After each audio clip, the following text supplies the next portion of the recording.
Hi there, my name is Marquet and I'll be your facilitator for the upcoming event on Startup Bootcamp.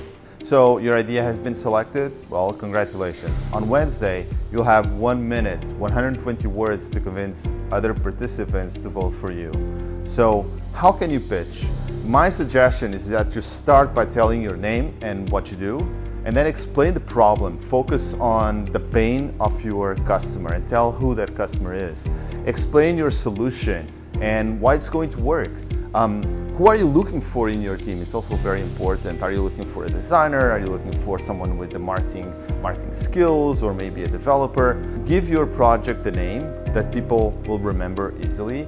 And if you have something exciting to share, just share it. Make it really something that people will remember for. So in order to convince everyone, the key is to practice in front of others. More than words, the way you present your idea is what really matters. Stand straight and avoid to move too much. Don't imitate me. Speak clearly. It's your idea, so smile and stay calm. Before you begin, take a deep breath and just relax. Don't forget, slides are not allowed, so it's really you, your idea, your stage, so take it. Good luck.